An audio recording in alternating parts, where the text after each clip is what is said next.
पिलाई के बाद जो अगला जो स्ट्रक्चर है वो देखेंगे हम बैक्टीरियल सेल के अंदर, वो होता है मीजोजोम्स का।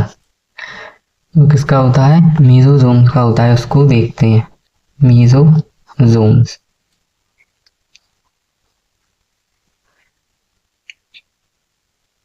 तो इसके अंदर क्या होता है, जैसे ये बैक्टीरिया है, बैक्टीरिया बाहर ग्लाइकोकैलिक्स, इसके अंदर है वो क्या है? Cell wall. जो इसके अंदर है वो है क्या? Cell wall. सेल वॉल के अंदर होता है सेल मेम्ब्रेन। सेल वॉल के अंदर क्या होती है? Cell membrane. लेकिन इसका कुछ मॉडिफिकेशन हो जाएगा साइटोप्लाज्म की तरफ, इस प्रकार से या यूं।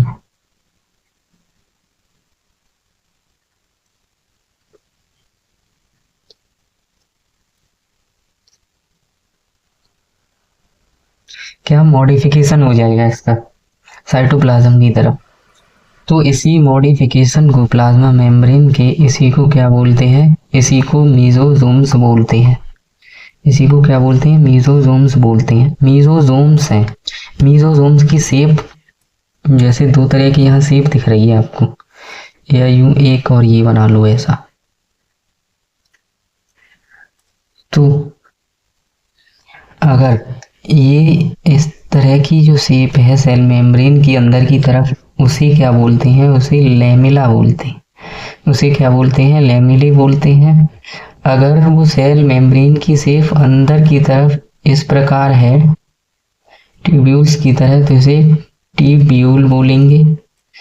अगर वो अंदर की तरफ एक सर्कुलर छोटी सी ओपनिंग और बाहर की तरफ, अंदर की तरफ क्या है? सर्कुलर है साइटोप्लाज्म की तरफ, तो उसे क्या बोलते हैं? उसे वसाइकल शेप बोलते हैं, वसाइकल।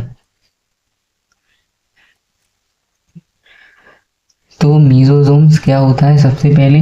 तो ये इनफोल्डिंग्स होती हैं। इनफोल्डिंग्स का मतलब साइटोप्लाज्म की तरफ फोल्डिंग्स, अंदर की तरफ फोल्डिंग्स।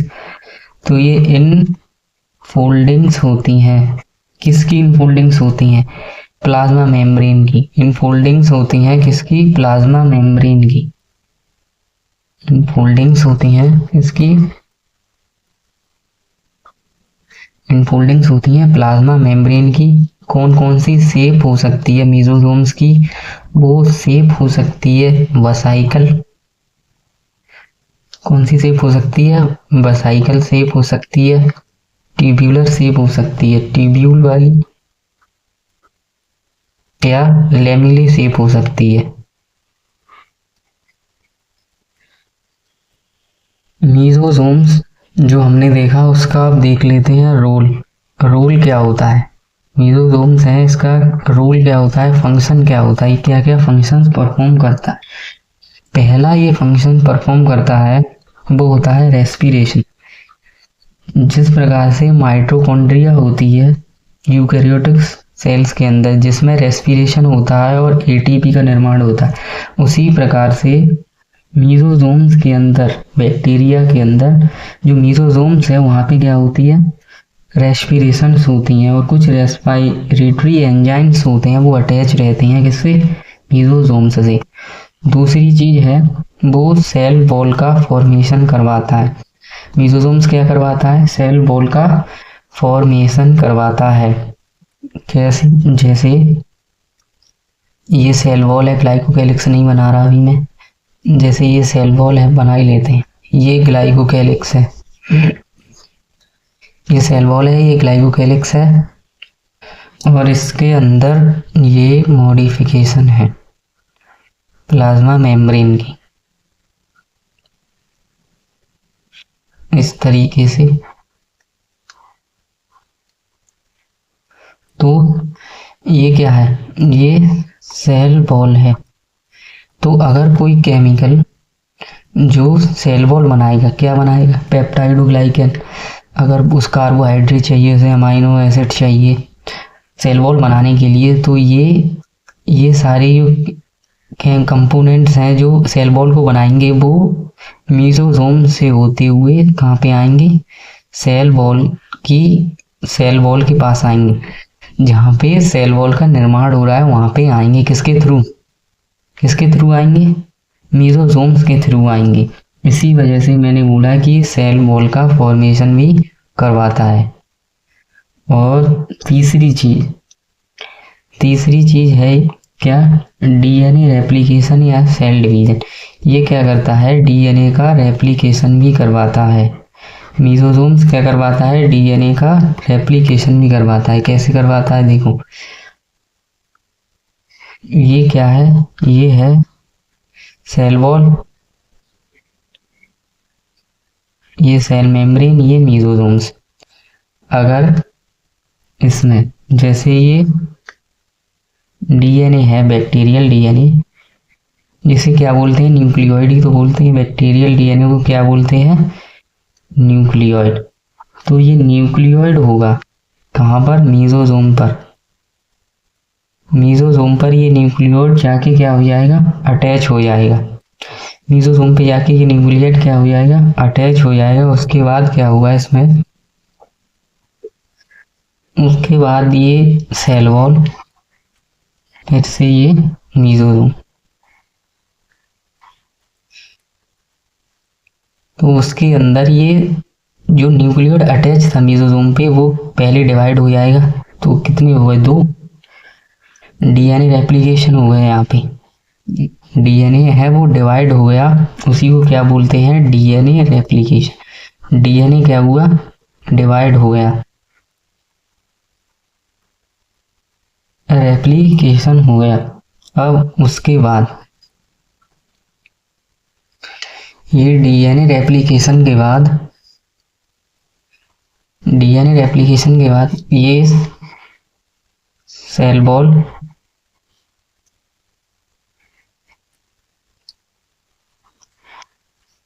डीएनए रेप्लिकेशन के बाद ये न्यूक्लियोइड थे। अब ये 2 न्यूक्लियोइड बन गए। यहाँ 2 न्यूक्लियोइड बनने के बाद ये सेल क्या हो जाएगा? डिवाइड हो जाएगा। ये सेल क्या हो जाएगा? डिवाइड हो जाएगा। तो 2 सेल बन जाएंगी। यहाँ पे क्या बन जाएंगी? 2 सेल बन जाएंगी। क्या हो गया? 2 सेल बनेंगी।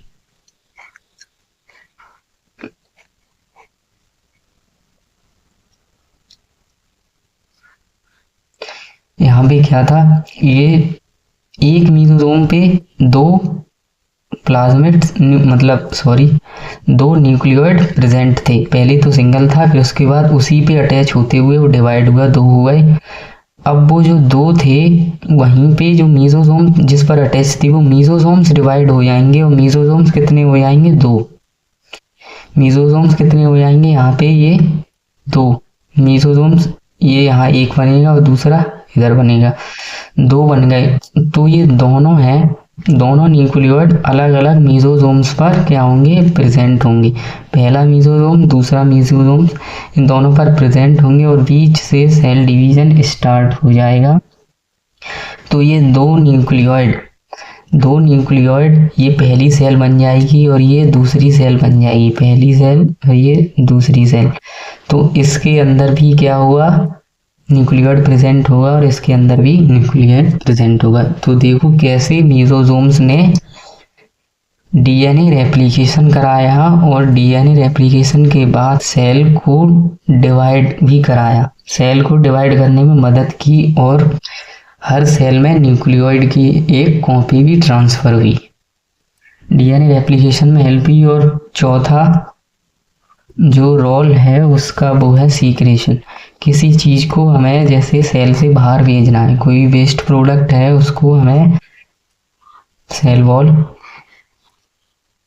अगर वेस्ट प्रोडक्ट को बाहर भेजना है, ये वेस्ट सेल के अंदर बाहर भेजना है, तो मीजोसोम से ही होते हुए कहाँ जाएगा? बाहर जाएगा। तो ये क्या करा रहा है? सीक्रेशन भी करा रहा है। मीजोसोम से भी क्या करा रहा है? सीक्रेशन भी करा रहा है। जिस मीजोसोम्स का फंक्शन क्या होता है बैक्टीरिया के अंदर? वो होता है रेस्पिरेशन कराना, एटीपी का फॉर्मेशन करवाना, एनर्जी बनवाना।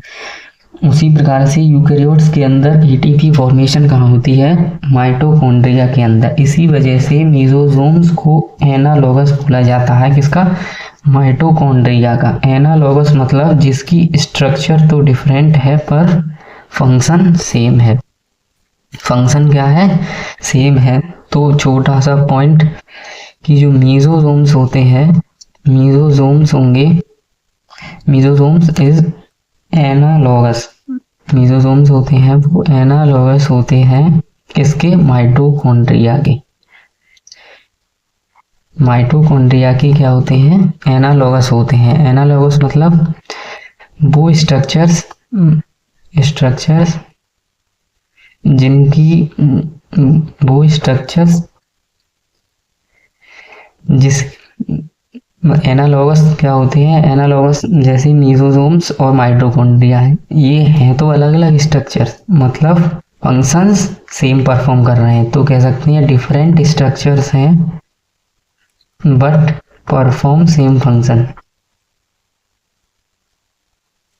सेम फंक्शन, फंक्शन है वो सेम परफॉर्म कर रहे हैं, स्ट्रक्चर भले ही अलग है मगर फंक्शन कैसा है? एक जैसा परफॉर्म कर रहे हैं, इसीलिए इन्हें एनालॉगस बोला। मीजोजोम्स को एनालॉगस बोला माइटोकॉन्ड्रिया के साथ। अब जो अगला स्ट्रक्चर है वो है क्रोमैटोफोर का। वो स्ट्रक्चर है बैक्टीरिया के अंदर किसका? क्रोमैटोफोर। बैक्टीरिया के अंदर जो स्ट्रक्चर है वो है किसका? क्रोमैटोफोर का। तो इसको ही तोड़ लेते हैं शब्द को। क्रोमा का मतलब क्या होता है? क्रोमा कहीं भी लिखा मिल जाए तो उसका मतलब होता है कलर, पिगमेंट। कोई भी केमिकल जो कलर दे रहा है उसे क्रोमा, उसके लिए शब्द यूज किया जाता है। और क्रोमैटोफोर, फोर का मतलब होता है लगा होना या bearing. Pigment bearing structures, pigment को रखने वाले स्ट्रक्चर्स बैक्टीरिया के अंदर, उन्हें क्या बोलते हैं? क्रोमैटोफोर बोलते हैं। उन्हें क्या बोलते हैं? क्रोमैटोफोर बोलते हैं। जैसे ये बैक्टीरिया है,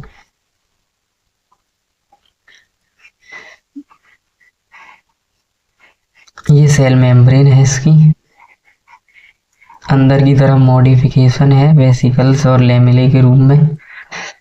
तो इसके अंदर ये क्या है? ये भूल मत जाना, ये ग्लाइकोकैलिक्स नहीं बनाया इसमें अभी। ग्लाइकोकैलिक्स सबसे बाहर वाली होगी तो वो नहीं बनाई है। और ये सेल वॉल है, ये सेल मेम्ब्रेन है, इसी का मॉडिफिकेशन है। यहाँ पे क्या प्रेजेंट होंगे? कलर देने वाले पिगमेंट्स प्रेजेंट होंगे। क्या प्रेजेंट होंगे? पिगमेंट्स प्रेजेंट होंगे। यहाँ भी ये पिगमेंट्स प्रेजेंट होंगे, इसके ऊपर प्रेजेंट होंगे। कहाँ प्रेजेंट होंगे? इसके ऊपर, ये यहाँ लगे होंगे। तो क्रोमैटोफोर के बारे में लिख लेते हैं। क्रोमैटोफोर क्या होता है? जैसे इनफोल्डिंग्स होती हैं, ये भी किसकी? प्लाज्मा मेम्ब्रेन की, मीजोजोम्स की तरह ये इनफोल्डिंग्स होंगी।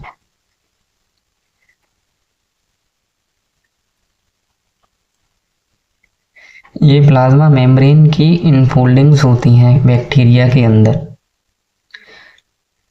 Infoldings of plasma membrane in bacteria, bacteria के अंदर विच कंटेन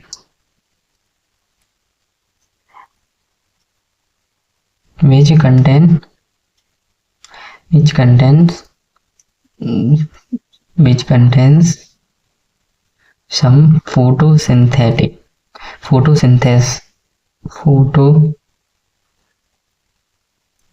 पिगमेंट्स। फोटोसिंथेटिक जो पिगमेंट्स हैं वो इनके ऊपर प्रेजेंट होंगे। जैसे एग्जांपल क्लोरोफिल ए, जैसे कि एग्जांपल क्या है? Chlorophyll A. ये क्लोरोफिल ए है वो बैक्टीरिया के अंदर प्रेजेंट होता है। कौन से? साइनोबैक्टीरिया के अंदर। एग्जांपल है जैसे साइनोबैक्टीरिया। जो साइनोबैक्टीरिया है इसके अंदर क्रोमैटोफोर्स प्रेजेंट होते हैं और उन पे क्लोरोफिल ए प्रेजेंट होता है, जिसकी वजह से ये फोटोसिंथेसिस कर पाता है। मैंने आपको बताया था साइनोबैक्टीरिया कैसी बैक्टीरिया होती हैं? फोटोसिंथेटिक ऑटोट्रॉफिक बैक्टीरिया होते हैं। तो ये फोटोसिंथेसिस ही क्यों कर पा रहे हैं? वो कर पा रहे हैं क्रोमैटोफोर की वजह से, जिसके ऊपर क्लोरोफिल ए प्रेजेंट है। यही पिगमेंट है वो प्लांट्स के अंदर पाया जाता है, इसी वजह से प्लांट्स भी फोटोसिंथेसिस कर पा रहे हैं। अगर ये क्लोरोफिल ए साइनोबैक्टीरिया के अंदर भी प्रेजेंट है तो वो भी क्या करेगा, फोटोसिंथेसिस करेगा।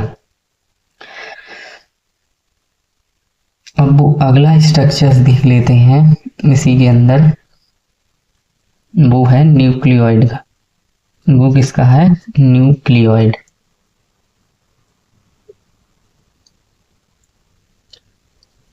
न्यूक्लियोइड का। तो न्यूक्लियोइड क्या होता है, बैक्टीरियल डीएनए होता है। न्यूक्लियोइड क्या होता है, बैक्टीरिया के अंदर जो डीएनए प्रेजेंट होता है उसी को न्यूक्लियोइड बोलते हैं। बैक्टीरियल डीएनए होता है इन बैक्टीरिया, बैक्टीरिया के अंदर ये डीएनए होता है वो नेक्ड होता है, मतलब अभी समझाते हैं। इन बैक्टीरिया, बैक्टीरिया के अंदर जो डीएनए होगा वो कैसा होगा, नेक, मतलब बैक्टीरिया है ये साइड, ये यहाँ पे जैसे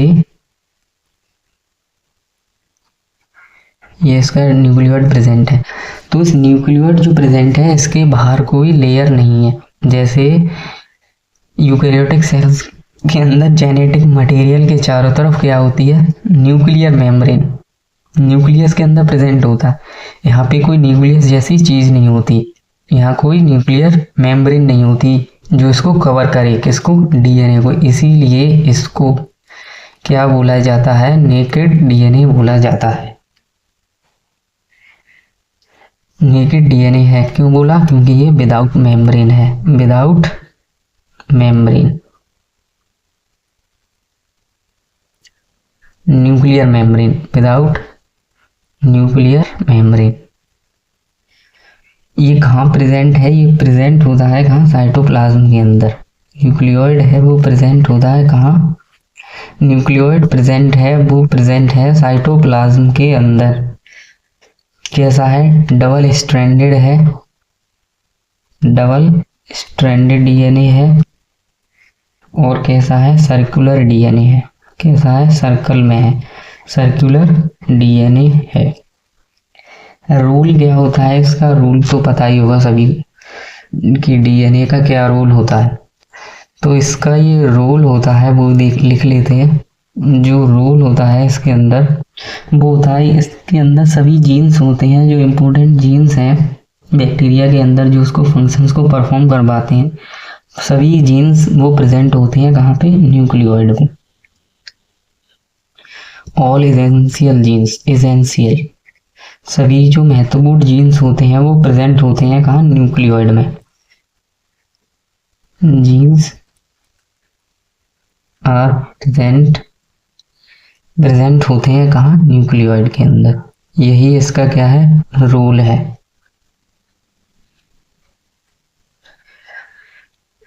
अब जो दूसरा स्ट्रक्चर है वो है प्लाज्मिड का।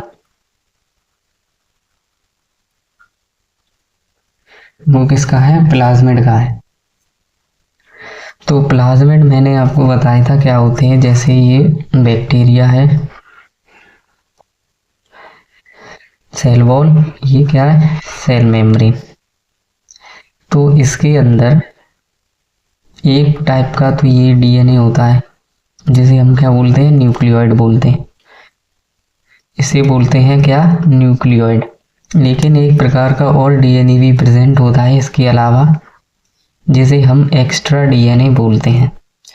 क्या, कौन सा डीएनए बोलते हैं, एक्स्ट्रा डीएनए बोलते हैं या एडिशनल डीएनए बोलते हैं, एडिशनल। न्यूक्लियोइड के अलावा एडिशनल डीएनए या एक्स्ट्रा डीएनए, इसी को क्या बोलते हैं, इसी को हम प्लाज्मिड बोलते हैं। इसी को क्या बोलते हैं, प्लाज्मिड बोलते हैं।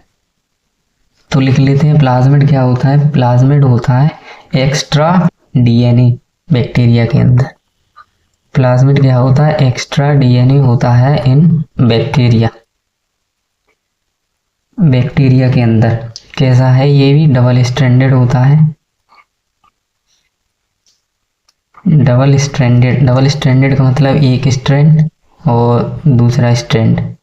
ये कैसा हो जाएगा, अगर इसको यहाँ पे मिला देंगे जाके तो कैसा बन जाएगा, ये बन जाएगा ऐसा सर्कुलर में। तो कैसा होगा, डबल स्ट्रैंडेड है और कैसा है, सर्क्यूलर है। ये जो प्लाज्मिड होता है वो अपने आप में खुद से ही डिवाइड कर सकता है, उसे न्यूक्लियोइड से पूछने की ज़रूरत नहीं है, ना ही ये इंतजार करना है कि सेल कब डिवाइड हो तब मैं भी डिवाइड हूँ।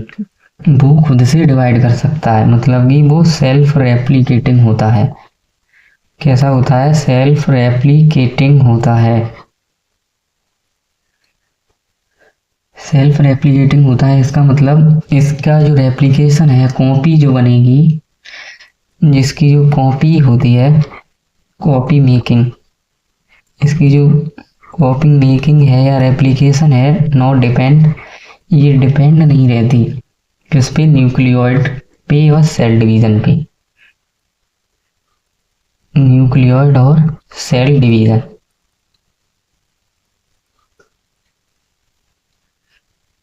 इस पे क्या प्रेजेंट होते हैं, कुछ एक्स्ट्रा जीन्स भी प्रेजेंट होते हैं। एसेंशियल जीन्स तो न्यूक्लियोइड में प्रेजेंट हैं, जो सबसे ज़्यादा महत्वपूर्ण है। यहाँ पे भी कुछ एक्स्ट्रा जीन्स भी प्रेजेंट हो सकते हैं, एक्स्ट्रा जीन्स होते हैं वो प्रेजेंट होते हैं। ये हर किसी बैक्टीरिया के अंदर जरूरी नहीं है सभी बैक्टीरिया के अंदर ही प्लाज्मिड मिले, ये कुछ बैक्टीरिया के अंदर मिलता है। ये क्या होता है, प्रेजेंट होता है इन सम बैक्टीरिया, कुछ बैक्टीरिया के अंदर मिलता है, नॉट ऑल, सभी बैक्टीरिया के अंदर ये नहीं मिलता। और ये स्मॉलर होता है, छोटा होता है, किससे, स्मॉलर होता है न्यूक्लियोइड से, स्मॉलर देन न्यूक्लियोइड। ये न्यूक्लियोइड से कैसा होगा, छोटा होगा।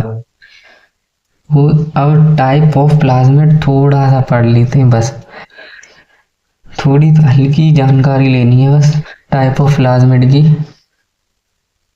जिससे कॉन्सेप्ट क्लियर हो जाए हमारे बस। ओ जैसे टाइप ऑफ प्लाज्मिड, ये आउट ऑफ सिलेबस कुछ भी नहीं है, बस आगे पीछे दिया हुआ है एनसीईआरटी में, मगर हमें इस पूरे कॉन्सेप्ट को एक साथ समझ लें तो बढ़िया है।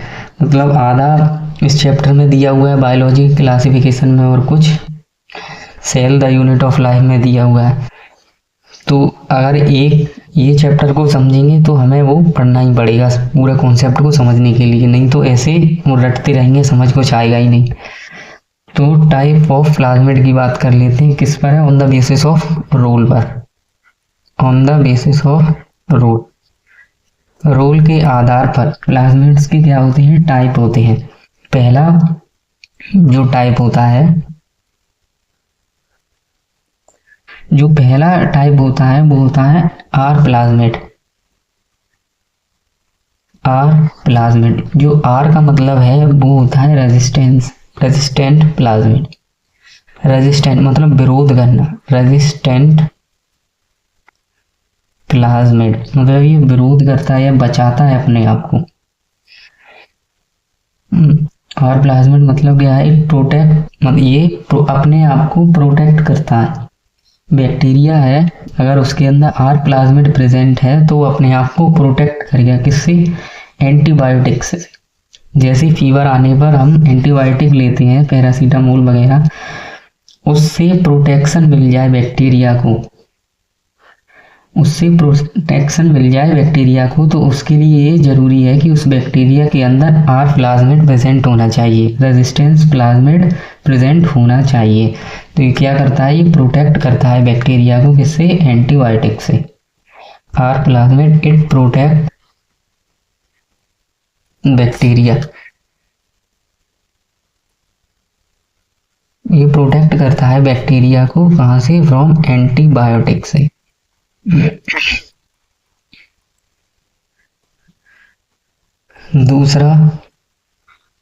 दूसरा टाइप है प्लाज्मिड का, वो है कोल प्लाज्मिड। कौन सा है, कोल प्लाज्मिड होता है। ये कोल प्लाज्मिड क्या करता है, ये प्रोटीन का प्रोड्यूस करता है, कोलिसिन। ये कोलिसिन प्रोटीन प्रोड्यूस करेगा, और ये प्रोटीन होगी कोलिसिन, जब वो दूसरे बैक्टीरिया के अंदर एंटर करेगी तो उस बैक्टीरिया को क्या कर देगी, किल कर देगी, मार देगी। तो ये कोल प्लाज्मिड क्या करता है, it produce protein, it produce colicin protein, colicin protein को प्रोड्यूस करेगा which can kill other bacteria, which can kill, जो मार देगी किसको, दूसरे बैक्टीरिया को, दूसरे बैक्टीरिया को क्या कर देगी, मार देगी। जैसे ये कोई बैक्टीरिया था, इसके अंदर ये तो इसका न्यूक्लियोइड है और ये क्या है, इसके कोल प्लाज्मिड है, ये क्या है, कोल प्लाज्मिड, कोल प्लाज्मिड है। अब कोल प्लाज्मिड ने क्या किया, एक प्रोटीन निकाली जिसका रिलीज की, जिसका नाम है कोलिसिन प्रोटीन। कोलिसिन प्रोटीन इस बैक्टीरिया ने क्या की, अपने चारों तरफ रिलीज कर दी। और वहीं पास में था एक दूसरा बैक्टीरिया, ये उसका न्यूक्लियोइड। तो ये जो कोलिसिन प्रोटीन थी वो इस बैक्टीरिया के अंदर एंटर हुई और इसको क्या कर दिया, किल कर दिया। किल कर दिया किसको, दूसरे के सराउंडिंग बैक्टीरियाज को, जो इसके चारों तरफ जो बैक्टीरिया प्रेजेंट थे इनको इसने क्या कर दिया, मार दिया, किल कर दिया। किसकी मदद से, कोल प्लाज्मिड की मदद से।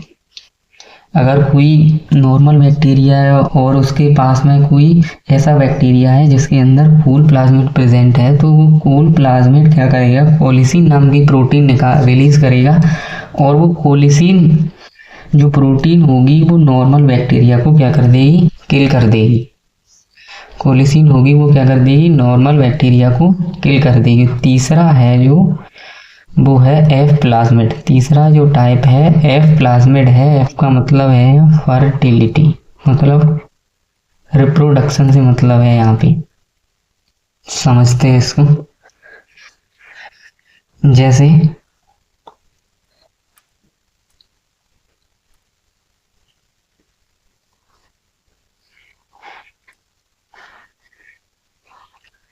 जैसे ये कोई बैक्टीरिया है, ये उसका न्यूक्लियोइड है, इसके अंदर जो प्लाज्मिड प्रेजेंट है, इसके अंदर कोई क्या है, प्लाज्मिड प्रेजेंट है, वो प्लाज्मिड है एफ प्लाज्मिड। जिस बैक्टीरिया के अंदर एफ प्लाज्मिड प्रेजेंट है तो उस बैक्टीरिया को एफ पॉजिटिव बैक्टीरिया बोला जाता है। उस बैक्टीरिया को क्या बोला जाता है, एफ पॉजिटिव बैक्टीरिया बोला जाता है।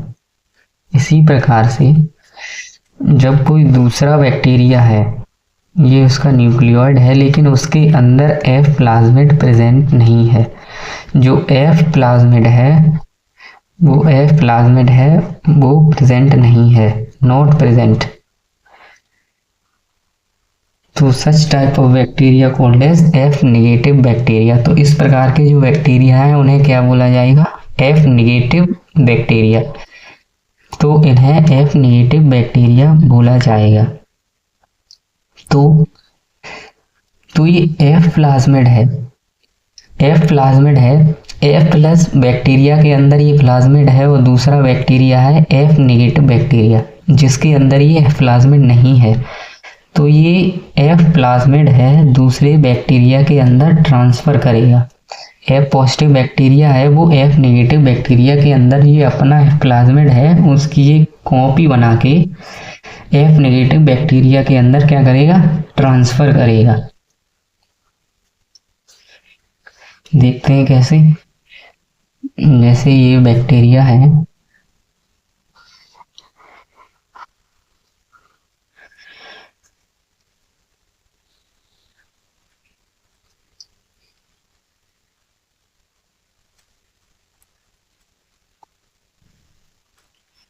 ये बैक्टीरिया है,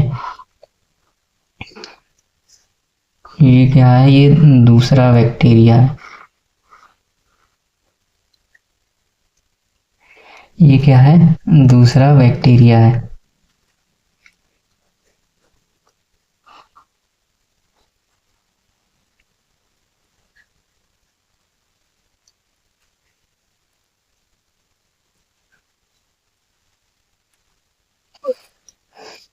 ये क्या है, दूसरा बैक्टीरिया है, ये दूसरा बैक्टीरिया और ये पहला बैक्टीरिया है। इसके अंदर ये एफ प्लाज्मिड प्रेजेंट है, तो ये क्या करेगा, इसकी एक पहले कॉपी बनाएगा। एफ प्लाज्मिड की क्या बनी, कॉपी। अब एक से कितने हुए ये, 2। अब जो दूसरी कॉपी बनी है एफ प्लाज्मिड की, ये जो एफ प्लाज्मिड है,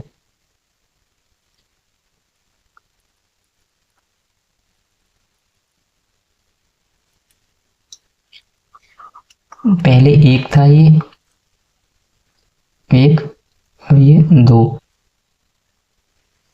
तो ये कॉपी इसने बनाई है प्लाज्मिड की। अब ये कॉपी होगी इसकी, अब ये सेकंड कॉपी है वो ट्रांसफर करी जाएगी किसमें, एफ नेगेटिव बैक्टीरिया के अंदर। उसी में तो ट्रांसफर करोगी जिसमें वो है नहीं, जिसमें पहले से होगी उसमें क्यों करेगी। तो ये जिसमें ये एफ प्लाज्मिड प्रेजेंट था तो वो कौन सा बैक्टीरिया था, एफ पॉजिटिव बैक्टीरिया था। इसने अपने अंदर पहले एक कॉपी बनाई, फिर उस कॉपी को ट्रांसफर किया किसके अंदर, एफ नेगेटिव बैक्टीरिया के अंदर। कैसे किया, वो किया, आपको पढ़ाया था पिलाई, आपको पढ़ाया था क्या, पिलाई। पिलाई का मैंने रोल बताया था क्या, कि वो किसमें हेल्प करते हैं, वो सेक्सुअल रिप्रोडक्शन में हेल्प करते हैं।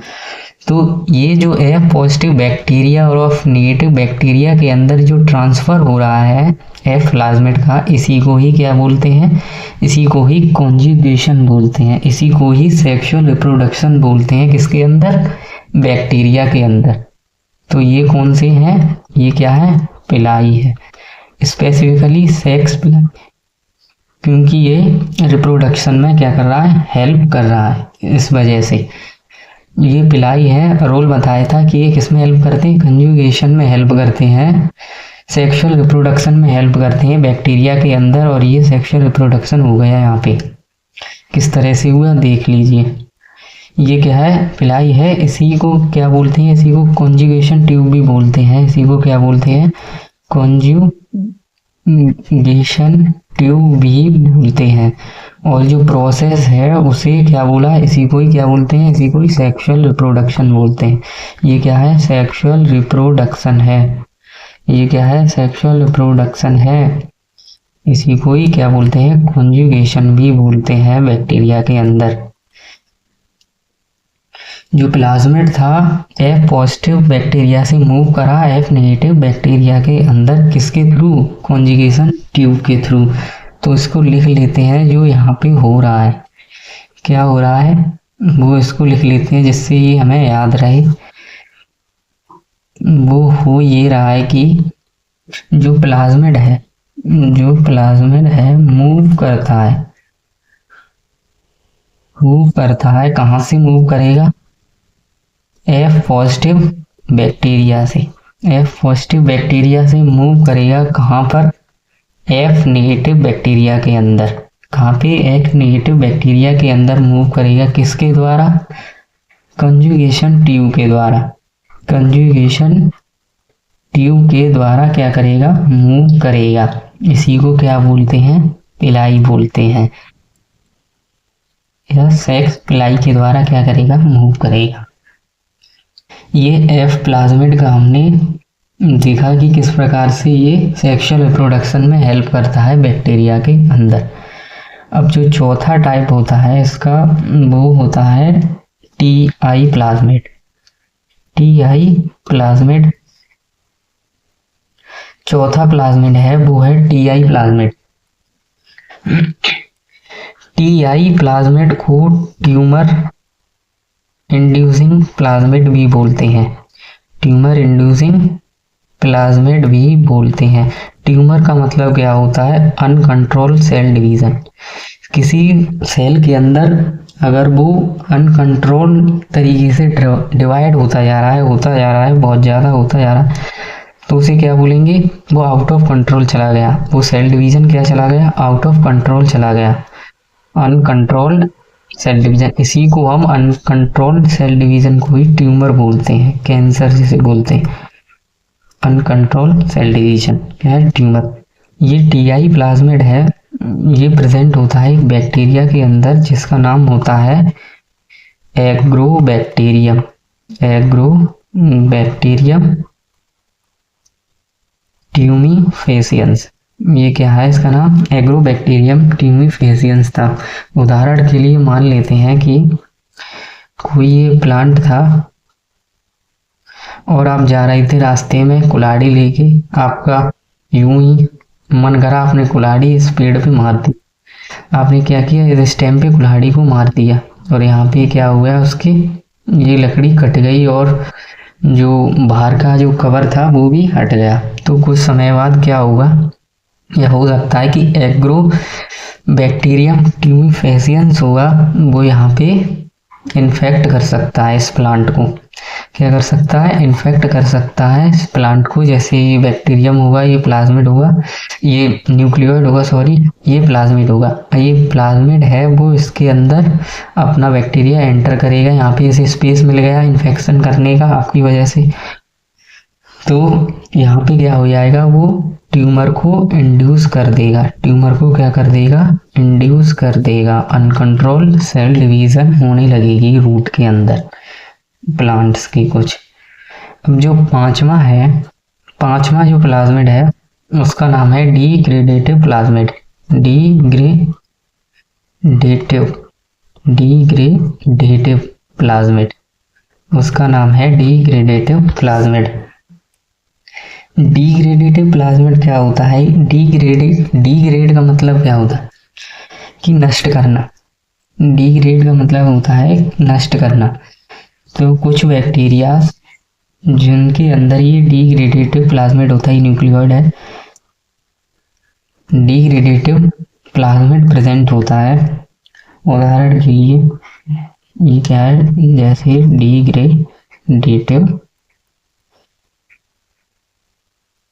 प्लाज्मिड है। तो उदाहरण के लिए कि ओशियंस के अंदर बहुत सारे शिप्स चलते हैं और उस पे ऑयल्स भी होते हैं जो एक कंट्री से दूसरी कंट्रीज के अंदर जाते हैं। तब ट्रांसपोर्टेशन के टाइम पे, और वो खुद भी किससे चल रहा है, ऑयल से ही चल रहा है, डीजल वगैरह से।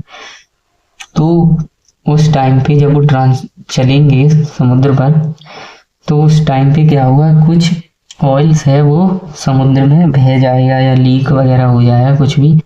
तो समुद्र में क्या होंगे, ऑयल स्पाइल्स बन जाते हैं। ऑयल स्पिल्स मतलब वहाँ पे ऑयल है वो पूरे में क्या होगा, बिखर जाएगा पूरे में, और पूरे समुद्र के अंदर पूरा जो इकोसिस्टम है उसका, ओशियन का, वो क्या डिस्ट्रॉय हो सकता है। तो प्रकृति ने क्या किया, कुछ बैक्टीरिया बनाए जिसका नेम है, उस बैक्टीरिया का नेम है स्यूडोमोनास प्यूटिडा। उसका नेम क्या है, स्यूडोमोनास प्यूटिडा। स्यूडोमोनास प्यूटिडा। इसके अंदर ये क्या होता है, डिग्रेडेटिव प्लाज्मिड प्रेजेंट होता है। तो ये डिग्रेडेटिव प्लाज्मिड प्रेजेंट होता है तो ये क्या करता है, एक एंजाइम बनाता है।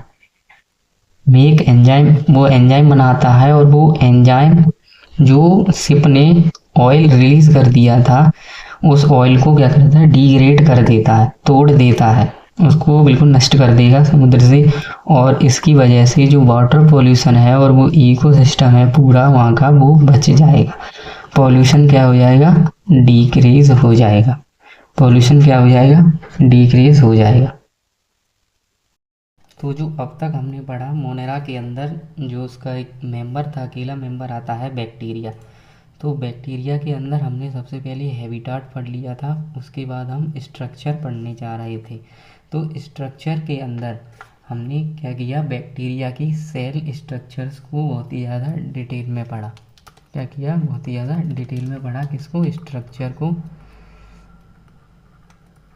अब बता देता हूँ आपने लोगों ने कहाँ तक कर लिया। जैसे मैंने आपको बताया था, रीकैप करा देता हूँ। जैसे मोनेरा है, मोनेरा किंगडम, इसके अंदर क्या था, मेंबर था इसका कौन, बैक्टीरिया। मेंबर क्या था इसका, बैक्टीरिया। तो इसके अंदर हमने क्या देख लिया था, इसका हैबिटाट देख लिया था। मैंने कहा था कि सबसे पहले हम हैबिटाट पढ़ेंगे, वो हमने पढ़ लिया था। दूसरी चीज़ स्ट्रक्चर, हमने कहा था इसके बाद हम क्या करेंगे, स्ट्रक्चर को पढ़ेंगे, बैक्टीरिया के जो हम स्ट्रक्चर को पढ़ेंगे।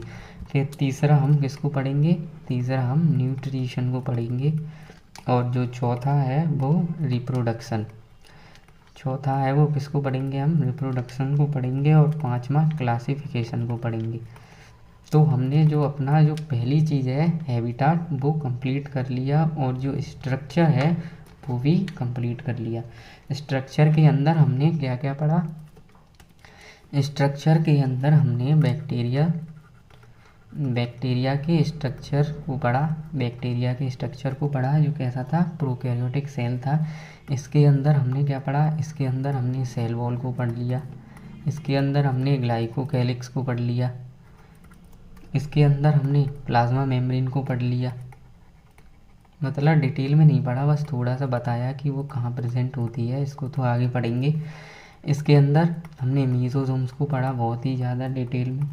क्रोमैटोफोर को बताया मैंने आपको, क्रोमैटोफोर को बताया।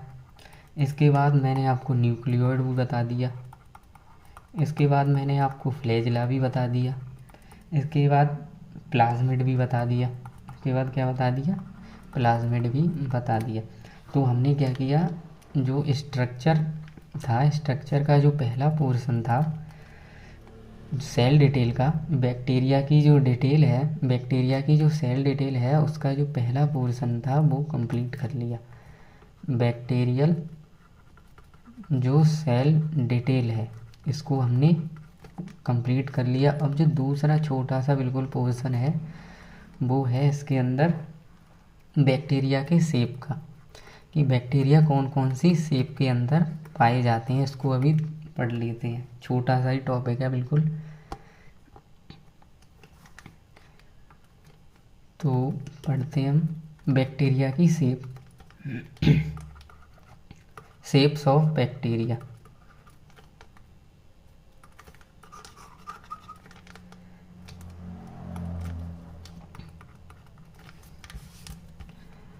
टॉपिक है शेप्स ऑफ बैक्टीरिया। बैक्टीरिया किस किस शेप्स के अंदर पाए जाते हैं।